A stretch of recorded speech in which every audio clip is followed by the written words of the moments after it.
हाय मैत्रिणींनो, सर्वजणी कशा आहेत? मस्त आहेत ना? मस्तच राहा। आज मस्तपैकी मसाला भेंडी करूया। मसाला भेंडी न भरता करून दाखवणार आहे। ती कशी करायची ते आता आपण ह्या रेसिपीमध्ये बघूया, त्यामुळे व्हिडिओ शेवटपर्यंत बघा। इथे मी अर्धा किलो भेंडी घेतली, मधून कट करून घेतली, उभे चिरून घेतले। आता गॅसवर कढई ठेवली, त्यामध्ये 1.5 माप तेल ओतून घेते। अशी मसाला भेंडी समजा अचानक कोणी पाहुणे आले या आपल्याला पटकन अशी जर भेंडी खाऊ वाटली तर ही रेसिपी तुमच्यासाठी आहे।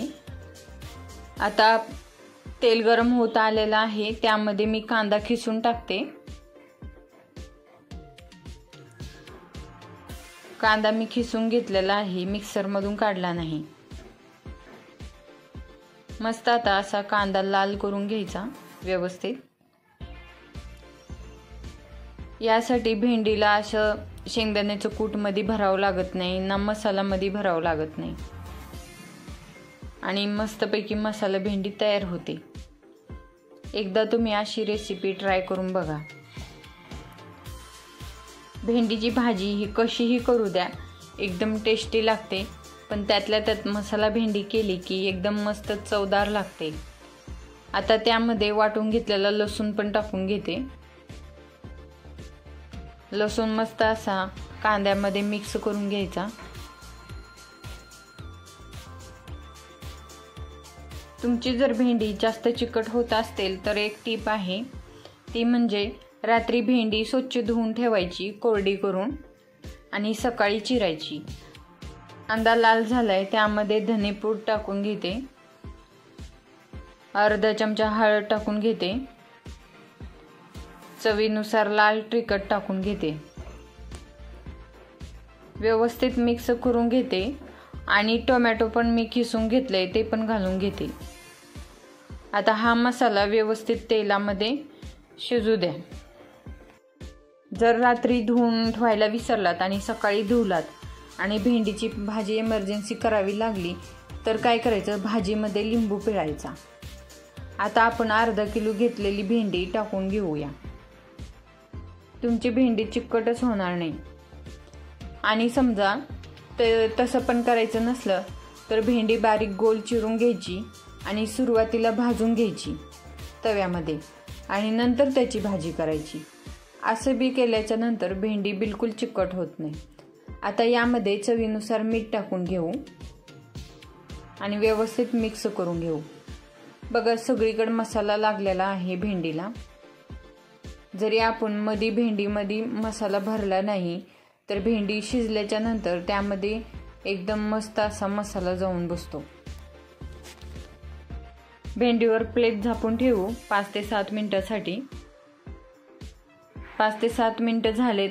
आता भेंडीला खालून वरून असं व्यवस्थित परतून घेऊ आणि नंतर परत त्याच्यावर ताट झाकून ठेवू। भेंडी मस्त अशी शिजत आलेली आहे, तुम्ही बघू शकता। मसाला पण सगळा व्यवस्थित लागत आहे। सर्व मसाला व्यवस्थित भेंडीमध्ये जात आहे शिजल्याच्या नंतर। आता यामध्ये मी 2 चमचे शेंगदाण्याचं कूट टाकून घेते।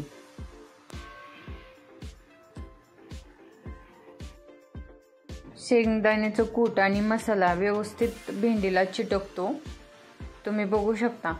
आणि तुमची भेंडी कोण ओळखणार पण नाही की यांनी भेंडी भरून केले का वरून असेच मसाले टाकून केले। एकदा असा मसाला करून बघा भेंडीचा। माझी भेंडी लोखंडाच्या कढईत केल्यामुळे थोडीशी काळपट झालेली आहे। तुम्ही स्टीलच्या कढईत केलात तर कलर एकदम हिरवा दिसणार आहे। व्हिडिओ आवडल्यास लाईक करा, शेअर करा आणि कुक विथ अर्चना चॅनलवर नवीन असाल तर चॅनलला सबस्क्राईब करा। तुम्ही आता माझ्या खूप जवळच्या मैत्रिणी झालात, त्यामुळे मला एक गोष्ट सांगावीशी वाटते। तुम्हाला वाटत असेल की मी लोखंडाची कढईच का वापरते, व्हिडिओमध्ये तर बिलकुल चांगली दिसत नाही, पण एक त्यामागं कारण आहे।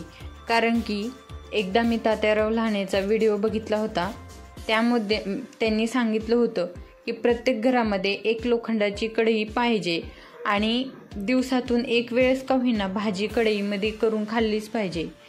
त्यामुळे शरीरातलं लोहाचं प्रमाण कमी होणार नाही आणि जास्त तुमच्या घरात आजारी पडणार नाहीत लोक, असं सांगितलं होतं. तेव्हापासून मी लोखंडाच्या कढईत एकदा का होईना भाजी करते.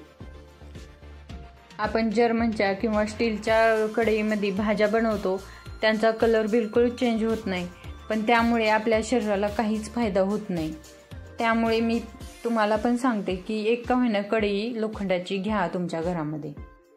मला ही माहिती कशी वाटली ते मला कमेंटमध्ये सांगा आणि असेच नवीन नवीन व्हिडिओ बघण्यासाठी कुक विथ अर्चना या चॅनलला सबस्क्राईब करा. थँक्यू.